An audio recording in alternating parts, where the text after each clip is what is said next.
Bienvenue dans ce décryptage. Aujourd'hui, on plonge au cœur d'un décalage évolutif absolument fascinant. Vous savez, cette lutte constante qu'on mène tous avec l'alimentation moderne, eh bien on va décortiquer tout ça et surtout on va explorer une approche clinique vraiment étonnante pour réinitialiser complètement le métabolisme humain. C'est directement inspiré des travaux de la clinique True North Health et c'est passionnant. Pour bien comprendre l'épidémie actuelle d'obésité et de maladies chroniques, il faut vraiment se poser une question de base.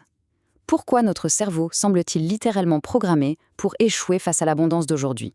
Parce que, soyons clairs, ce n'est absolument pas qu'une simple question de volonté. C'est un problème qui est profondément, biologiquement ancré en nous. Première étape pour comprendre tout ça, le fameux piège du plaisir évolutif. Le contraste entre notre passé et notre présent est tout simplement frappant. Pensez-y une seconde, le corps humain a été parfaitement sculpté pour un environnement de rareté. À l'époque, tomber sur des aliments ultra-caloriques, c'était le jackpot pour la survie. Sauf qu'aujourd'hui, ce même instinct de survie nous rend incroyablement vulnérables à l'abondance constante qui nous entoure.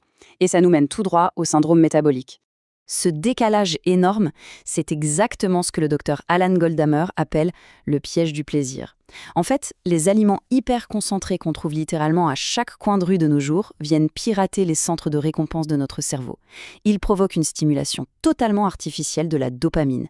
Le résultat, ça pousse à une suralimentation systématique et le pire, c'est que ça se fait la plupart du temps à notre insu. C'est un vrai hold-up biochimique. Mais comment l'industrie agroalimentaire crée-t-elle ce piège ? Principalement en utilisant ce qu'on pourrait appeler les pirates SOS. SOS pour sel, huile, qui se dit oil en anglais, et sucre. Ce sont des composants chimiques fractionnés, redoutables. Le sel, par exemple, pousse à manger plus sans même y penser et perturbe sérieusement notre microbiote intestinal. L'huile apporte une dose massive de calories sans jamais déclencher les signaux de satiété. Et le sucre, eh bien, il fait exploser les niveaux d'insuline et crée des envies physiologiques absolument incontrôlables. Mis ensemble, ils trompent littéralement le cerveau.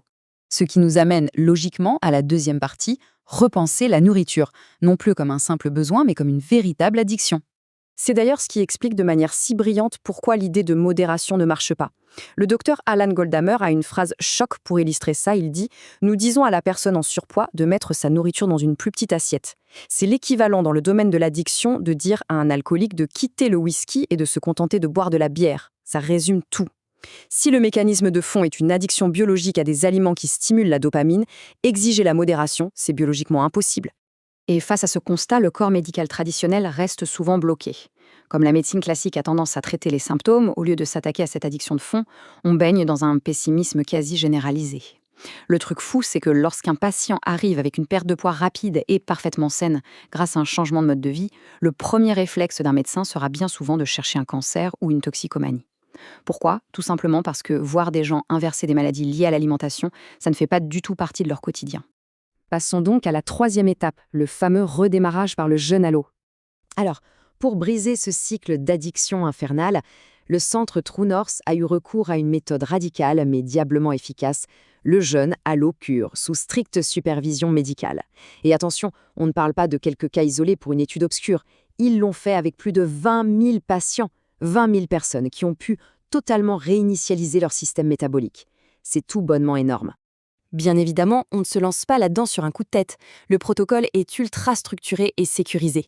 D'abord, on met en place une alimentation saine à base de fruits et légumes en amont pour adoucir les symptômes de sevrage. Ensuite, c'est le jeûne à l'eau pure qui peut aller jusqu'à 40 jours maximum, toujours sous haute surveillance médicale. Et enfin, il y a une phase cruciale de réalimentation minutieusement contrôlée pour reconstruire les réserves de glycogène et les muscles en toute sécurité. Ce qui se passe à l'intérieur du corps pendant ce jeûne est dingue. Le système d'exploitation est littéralement formaté, remis à zéro. Le cerveau change de carburant et passe au bêta-hydroxybutyrate, ce qui a pour effet de booster des facteurs de croissance neuronale comme le BDNF. En plus de ça, le corps s'attaque agressivement à la graisse viscérale, qui est de loin la plus dangereuse pour la santé, à un ratio impressionnant de 3:1 par rapport à la graisse sous-cutanée. Résultat des courses, on inverse la résistance à l'insuline et on accélère grandement la neuroadaptation aux aliments naturels. Et les résultats cliniques peuvent vous laisser sans voix. Prenez ce cas très documenté d'une patiente atteinte d'un lymphome folliculaire de stade 3. Après un jeûne à l'eau de 21 jours, ces tumeurs, qui étaient carrément palpables de l'extérieur, ont complètement disparu. Et ces résultats se sont maintenus pendant des années. C'est une illustration assez incroyable de la capacité innée du corps à s'auto-réparer quand on lui en donne l'occasion. Quatrième et dernière partie de ce processus, l'après-jeûne avec le régime alimentaire végétal sans SOS. Le jeûne offre une réinitialisation fantastique, d'accord? Mais la vraie solution sur le long terme pour maintenir ses bénéfices physiologiques, c'est ce fameux régime sans SOS. Concrètement, c'est un protocole basé exclusivement sur des aliments d'origine végétale, entiers et non transformés. L'idée, c'est de garder le piège du plaisir bien fermé à double tour, en bannissant totalement le sel, l'huile et le sucre ajouté. Alors oui, c'est vrai, au début, manger des aliments bruts peut sembler un peu fade pour un cerveau encore habitué aux excès de la malbouffe. Mais l'adaptabilité du corps humain est fascinante. Les données cliniques nous montrent que les papilles gustatives mettent environ 1 mois pour s'adapter à une alimentation pauvre en sodium. Et pour les mécanismes de satiété liés aux graisses, comptez à peu près 90 jours. Passé ce cap, la nourriture simple, naturelle et saine redevient véritablement savoureuse. Au fond, cette comparaison met en lumière une divergence majeure dans notre façon d'aborder la santé aujourd'hui. D'un côté, on a l'approche médicale standard, qui gère une sorte de déclin inévitable à coup de médicaments prescrits à vie, avec tous les effets secondaires que ça implique. Et de l'autre, on a ce redémarrage physiologique, une approche qui réveille littéralement les systèmes de guérison de notre propre corps pour inverser des choses comme la résistance à l'insuline et normaliser la tension artérielle de façon naturelle. Pour conclure, je repense à cette phrase du docteur Goldamer. On ne va pas vivre éternellement. C'est un fait, mais on n'est absolument pas obligé de passer en moyenne 9,6 années de sa vie en plein déclin et en mauvaise santé. C'est ça, la vraie victoire. Vivre pleinement, en pleine possession de ses moyens, jusqu'à la fin. Face à cette réalité biologique implacable, ça laisse une question fondamentale en suspens. Sommes-nous prêts à abandonner l'illusion d'un plaisir artificiel et éphémère pour retrouver notre véritable vitalité ? C'est la réflexion qu'on vous laisse pour clôturer ce décryptage. À très vite pour une prochaine analyse.